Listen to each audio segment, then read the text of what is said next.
மக்களே, ஈரான் மொத்த முஸ்லீம் நாடுகளுக்கும் எதிராக நிக்கல. சில நாடுகளுக்கு மட்டும். யுஎஸ் பேஸஸ் எங்கெல்லாம் இருக்கோ அதுக்கெல்லாம் எதிர்த்து நின்னுகிட்டு இருக்கு. ஸோ பார்த்தீங்கன்னா, ஒரு 7, 8 நாடுகள் இருக்கு. பஹ்ரைன், கத்தார், சவுதி அரேபியா, அதுக்கப்புறம் ஜோர்டான், இந்த பக்கம் நெறைய இருக்கு காய்ஸ். இருக்கிற மிடில் ஈஸ்ட் கண்ட்ரிஸ் மொத்தத்துக்கும் ஈரான் ஒண்ணு தான் நின்னுகிட்டு இருக்கு. எனக்கு சத்தியமா சொல்றேன், பியூர் கூஸ்பம்ப்ஸ் காய்ஸ். உலகத்துல இருக்கிற எந்த கண்ட்ரிக்குமே இல்லாத தைரியம் அது ஈரானுக்கு மட்டும் தான் இருக்கு. ஸோ ஒரு சுப்ரீம் லீடர் அவங்களுக்கு இல்லாமயே எந்த ஒரு கமாண்டரும் பெருசா அவங்க ஸ்ட்ராட்டஜி இல்லைன்னாலும் அடிச்சு நோத்திட்டு இருக்காங்க.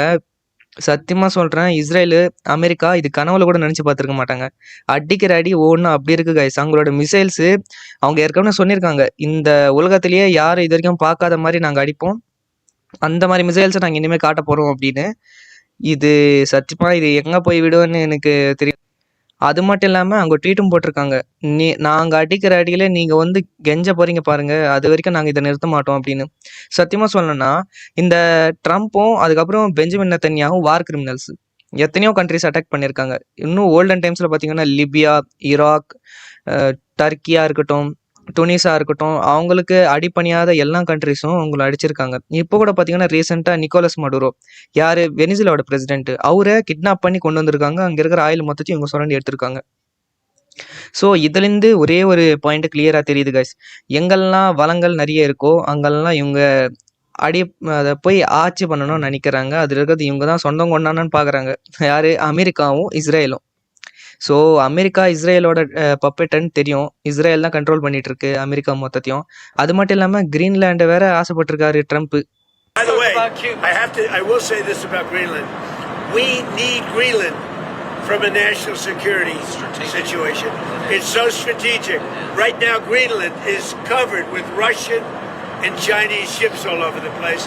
We need Greenland. Dear President Trump, listen very carefully. Greenland have been part of the Danish kingdom for 800 years. It's an integrated part of our country. It is not for sale.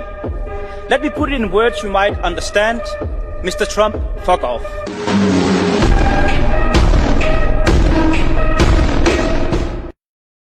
இது European countries மொத்தமே எதிர்த்து நின்னாங்க.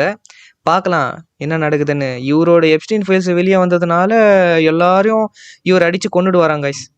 அதனால distract பண்றதுக்கு இப்படி. அது மட்டும் இல்லாம ட்ரம்ப் இன்னும் சொல்லியிருக்காங்க, நீங்களே பாருங்க guys. Not releasing the Epstein files. Fuck Marjorie Taylor Greene. I don't care what you do. Start a fucking war. Just don't let him get out. If I go down, I will bring all of you down with me. கேட்டிங்களா? இங்க பாருங்க, அவரே சொல்லிட்டு இருக்காரு, நீங்க அந்த Epstein ஃபைல்ஸை release பண்ணா நான் ஒரு வாரியை உருவாக்கண்டா, எல்லாரையுமே கீழே கொண்டு வந்துருவேன், நான் மட்டும் வரமாட்டேன், எல்லாரையுமே கீழே கொண்டு வந்துருவேன் அப்படின்னு சொல்லியிருக்காரு. ஸோ பாருங்க எப்படி நம்ம எந்த மாதிரி ஒரு சுச்சுவேஷனை வாழ்ந்துகிட்டு இருக்கோன்னு இதை பார்த்தாலே தெரியுது கைஸ். இந்தியாவில் இப்போதைக்கு எந்த பிரச்சனை இல்லைன்னாலும் ஒருவேளை வேர்ல்டு வார் 3 வந்துச்சுன்னா இந்தியா ரொம்பவே கஷ்டமான ஒரு சுச்சுவேஷனுக்கு போகிறதுக்கு நிறைய வாய்ப்பு இருக்குது. ஸோ மிசைல்ஸால் நான் சொல்லலை, பட்டு பொருளாதாரத்தாலேயும் ஃபுட்டுனாலையும் ஸோ நிறையவே கஷ்டங்கள் வரலாம். ஸோ இப்போதுலேருந்தே சேஃபாக இருக்க ஆரம்பிங்க. அடுத்த வீடியோவில் சந்திக்கலாம் கைஸ்.